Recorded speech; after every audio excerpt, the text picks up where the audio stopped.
You said you blamed Cory for your ouster. Why is that?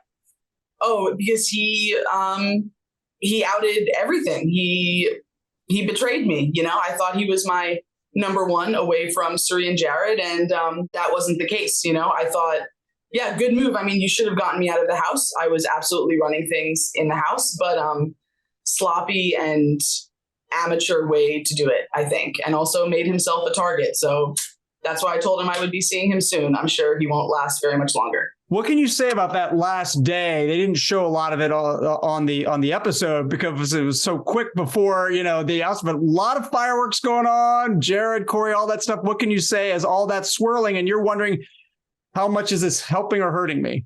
Oh, I wasn't wondering at all. I knew I was walking out the door for sure. But, given mine and Jared's relationship, my heart was full knowing he was fighting so hard for me, not in the smartest way, but I appreciated the effort for sure. What about Cameron? Looked like you refused his hug there as you're walking out, maybe? Oh, yeah. I mean, why would anyone hug Cameron ever? I didn't need to hug him. So I hope I never see Cameron again. What was it like then having to do that piggy task with him? That looked pretty brutal, and not doing it with your BFF in the house, certainly. Oh, I would never have made Cirie do that. That was the most grueling, awful thing I've maybe ever done. And I wanted Cameron to be in it with me. He gave me the punishment. He put me on the block.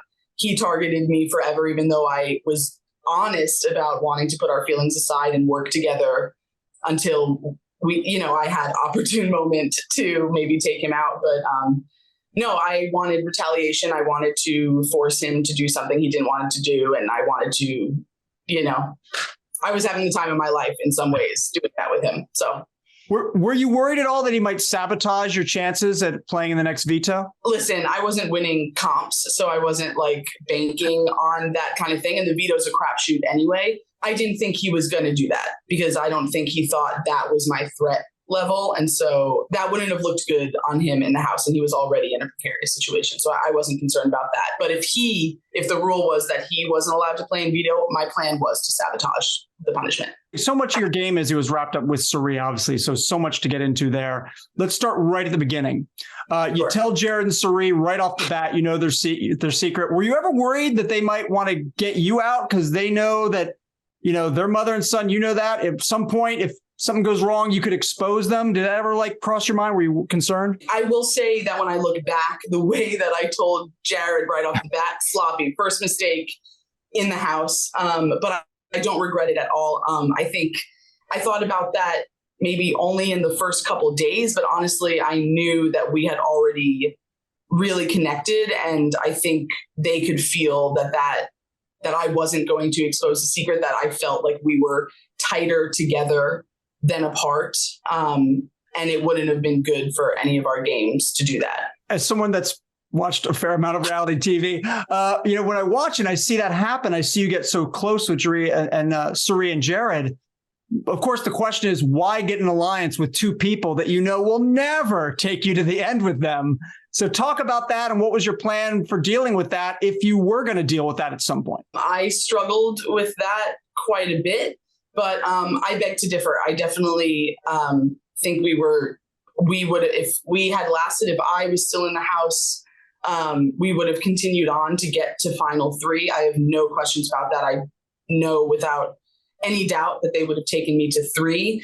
And I'll keep what our plan for 2 was to myself. Why? Out of respect.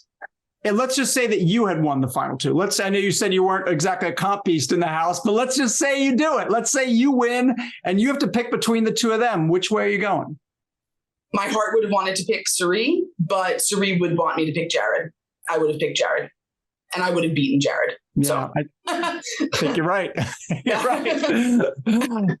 Listen, it's such there's so many complicating factors when you're playing with someone like Cirie, who's been on before. I mean, you've watched Survivor. I don't know if you watched The Traitors, but Cirie has no problem being your best friend and then slitting your throat down the line. Now, I want to be clear. She didn't want to slit your throat, but that would have made me nervous had I been in your shoes, knowing her past. How nervous did that make you? Were you always I know I can trust her 100%, or were part of you she'll cut me if she needs to? I think week 1 and the beginning of week 2, some of that I would go to sleep at night thinking, God damn it, am I getting serried? Am I getting serried? Am I getting serried? Don't be an idiot. Don't be an idiot. And I wondered if the public was viewing me as an idiot or a hero. Like that was this debate that I was having a little bit with myself. But no, I mean, the connection we had was real. And I'll share this. Starting at the end of week 1, every night the lights would go off in our comic room and she would roll over and tap me and squeeze my hand. And I knew it was real. And yeah, I had no doubt. I was her person in the house. I am missing her already. And I'm really hoping that she's okay right now. The one other like shocking thing I remember watching is that when you guys are talking about the veto and you said that if you won it, that you would not use it on yourself. What? Just walk me through it, Izzy. Listen, that was like a instinctual reaction, right? My whole thing was I didn't want to let Cameron play mind games with me, right? And so I wanted to assert my power over him in as many ways as possible. And yes, I felt responsible for Cirie and Jared. I felt protective over Cirie, and I knew that my game was so intertwined with her that if she was gone, I was going to be next. And I think Cirie is going to be close to walking out the door after my eviction, as well as Jared. And so my first I was feeling so good. I know that's the kiss of death, but Cory made me feel very comfortable. I felt very much, I think he was dumb for cutting me. I was going to keep him. I was defending him to Cirie and Jared, But so my first reaction was, well, that's kind of a flex. No one ever does it, but that's a flex.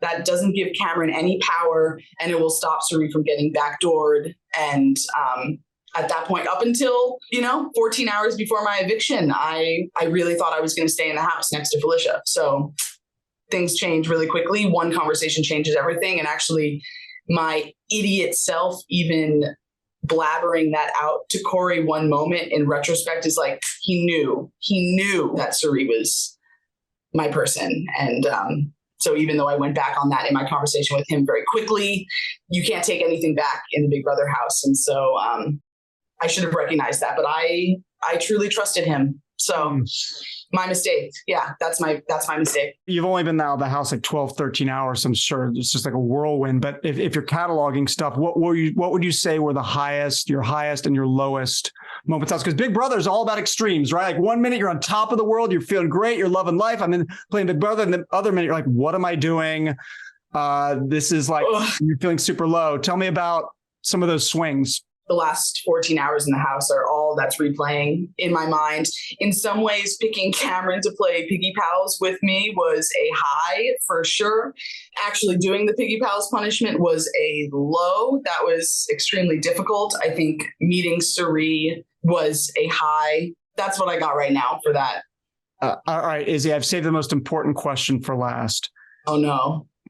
Do you go flutist or flautist?